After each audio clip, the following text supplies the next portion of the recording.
កុំផ្ញើបេះដូងក្នុងទ្រូងអ្នកដទៃកូនអើយបេះដូងខ្លួនឯងមិនមិនថែរក្សាដោយខ្លួនឯងមិនត្រូវប្រគល់ឲ្យអ្នកដទៃគ្រប់គ្រងថែរក្សាទៅវិញវាគឺជាការបង្ហាញខ្លួនឯងឲ្យឃើញថាខ្លួនឯងអសមត្ថភាពខ្លាំងណាស់សូម្បីតែបេះដូងខ្លួនឯងក៏ថែរក្សាមិនបានដែរដល់ថ្នាក់យកទៅផ្ញើទុកនៅក្នុងទ្រូងអ្នកដទៃឲ្យគេមើលថែជំនួសទៅវិញ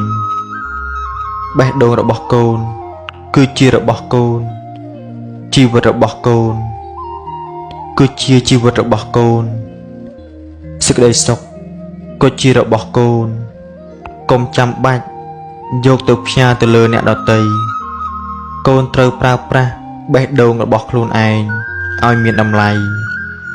ប្រើប្រាស់ជីវិតកូនឲ្យមានប្រយោជន៍ចេះបង្កើតសេចក្តីសុខដោយខ្លួនឯងដោយមិនរងចាំទទួលយកនៅសេចក្តីសុខពីអ្នកដទៃទោះបីជាអ្នកដទៃមិនឲ្យកូនបានសេចក្តីសុខក៏សេចក្តីសុខរបស់កូននៅមានជានិច្ចព្រោះកូនបានបង្កើតវាមកដោយខ្លួនឯងដោយមិនបានទៅស្រែកសុំអង្វរកសុំសេចក្តីសុខពីអ្នកណាម្នាក់ឡើយ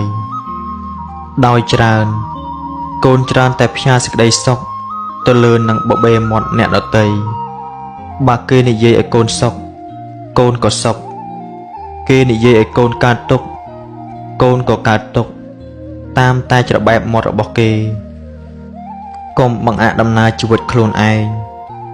លែងដើរទៅមុខព្រោះតែឆ្កែព្រុសកុំចាក់ចោលទឹកពីងព្រោះតែឮសំឡេងគោលាន់ពាក្យចាស់លោកថាឆ្កែព្រុសមិនដែលខាំគោលាន់មិនដែលភ្លៀងនោះទេកូនយ៉ាងណាអំពើល្អដែលកូនបានធ្វើបើគិតថាល្អហើយបានសុខហើយកូនធ្វើបន្តទៀតចុះកុំបញ្ឈប់វាអីព្រោះតែពាក្យសម្ដីរបស់ជនអសប្បុរសឲ្យស្រស់ណាកូន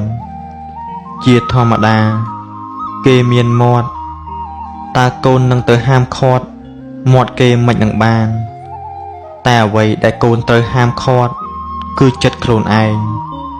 កុំឲ្យសើយកចិត្តទុកដាក់នឹងសំឡេងដែលអត់ប្រយោជន៍ច្រើនពេក